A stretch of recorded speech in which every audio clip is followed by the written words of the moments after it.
We were speaking last time about how a joy a person will have, number one, being close to Hashem by doing mitzvot.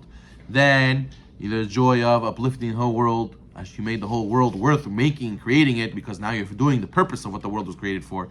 The stage of this world was made for it to be able to do mitzvot.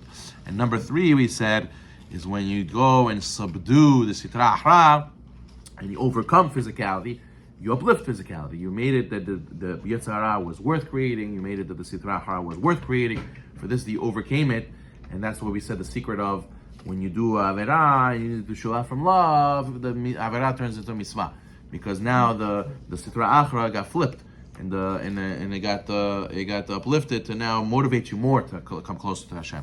So it ends up being that it served its purpose, right? That's why Hashem said in the Bereshit, Tov Me'od, Chazal say Tov Me'od was the Yetzer Hara. Then we spoke about this concept before, how the Yetzer Hara today is very powerful and is able to eat up a lot of the sparks. People do Averot, so they give their sparks of their holiness and the sparks they collected to the Sitra Achra Chas v'Shalom. But when we make Kiddush Hashem, right, and we make people Choser B'Tshuva, and we make Hashem's name great, so hopefully we'll get closer and closer to the day where the Yetzer Hara will be killed, and then Chaya Bala Ve'ikenu, right? He will be able to spit up, he will throw up all the sparks that he collected, and then everything will be revealed how it was Kol Tova, and we'll be able to totally subdue the Sitra Achra B'Ezrat Hashem. But he says like this: there's no joy before Hashem like the light and the joy of eliminating the klipot, which is the advantage of light emerging from the darkness. We said that you only appreciate the light when you're in the darkness. If there's light all the time, if you're a spoiled kid all your life, you don't enjoy the amenities that your Father gives you. When you come from nothing, you can become something, then you appreciate every single thing. And even then, you could forget also, but initially he remembers. And this is what the Pasuk says in Tehillim, Ismach Israel be'osav. Let Israel be happy with his maker. What does that mean? Pirush, shekol mishu mizera Israel. Any person who's a Jew, he has to be joyous about Hashem's joy, with him. Hashem rejoices in making his home in the lowest worlds, namely in the real physical world. Why did Hashem bring us here?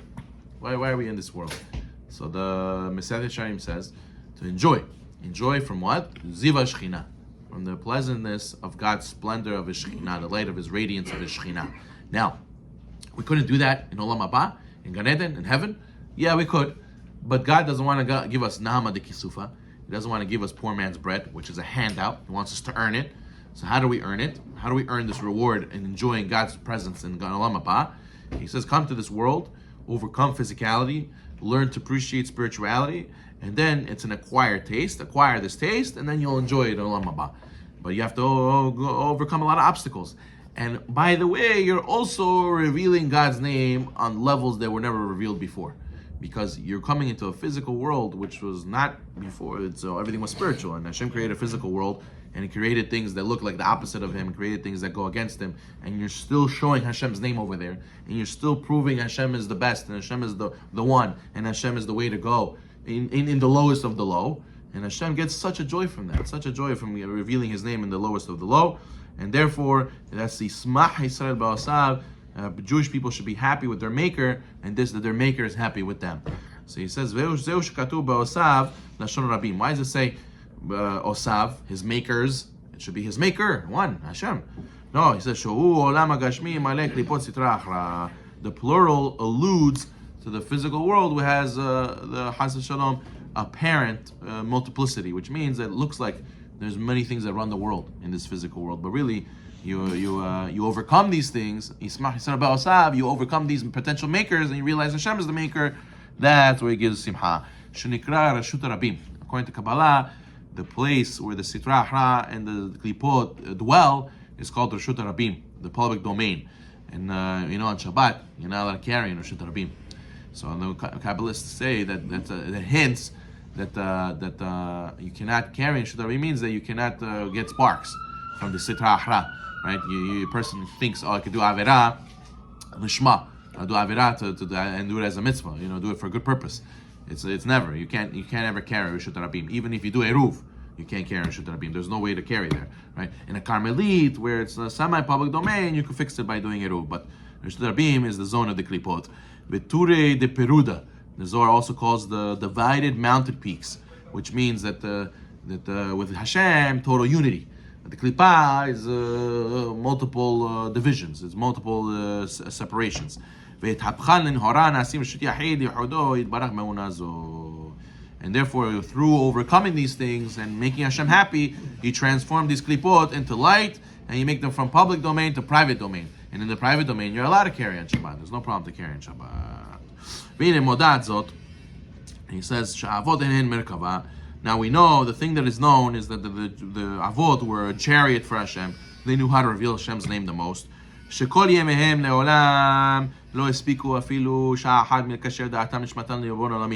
Every day of their life, every moment, their mind and their soul was connected to Hashem. The egoless devotion to Hashem. They overcame their ego, right?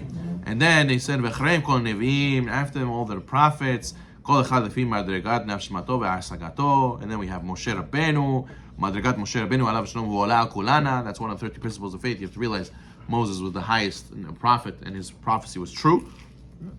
As we know, the Shekhinah medaber b'toch rono, the Shekhinah spoke from his throat, and all the Jewish people similarly got such an experience by Har Sinai. He says, but they weren't able to handle it. They had to die. Their souls flew away, and Hashem had to bring them back to life. They teach that why they had to die in Har Sinai. The Hasidic masters explain that for Torah you have to do Mesirat Nefesh. You have to push yourself to your limit. You have to be willing, like you feel like I can't anymore. I'm going to die if I keep pushing. No, you got to keep pushing. That's Mesirat Nefesh. And also, it says by Moses, he went up to the mountain. It was smoky. It was smoke. He had to go into Arafel. He had to go into the gray, in the darkness. He didn't know where he was going. That's also, when it comes to supporting Torah and learning Torah, there'll be times where you're not sure, you jump in because of emunah, and that's when you're able to receive the next big thing. Shehu inyan bitul mitziyud and iskar. And the Jews in Har Sinai, that they died, they experienced this concept of bitul, total nullification. He says, and right away he told them, make a mishkan, but they lost it. And what do they do? So where's the Mishkan today? How are we going to have the Mishkan today? He says you have to realize that today, really the Mishkan was not supposed to be. Really Mishkan was never, only because they did Egel Zahav, they had to have Mishkan. Where was Mishkan supposed to be originally? In your mind, in your heart. Your body was supposed to be a temple for Hashem. Kodesh Kodeshim is your mind, the commentaries say. You have to, it says ma'akeh, you have to make a ma'akeh, a roof for a fence for your roof. This represents the idea you have to make a fence for your brain. Certain mentalities of people you don't accept. Certain ideas you push away. They don't belong in your because if you do, somebody might fall off and die. Somebody might get a wrong mentality, make a mistake, and completely go off the derech chas v'shalom. But more than that, the Kodesh Kodeshim, not anybody can come in. If you come in, the Kohen Gadol came with the wrong intention, even wrong thoughts, he died. So therefore, a person has to be very careful what he allows in his mind. And in certain things you have to throw out, some things you're allowed to go in, certain time, certain place, certain person, certain things. And he says that we have to realize that the Jewish people are able to get to that level where they make their body a temple like the Avot, where they were a chariot for the word of Hashem. Baruch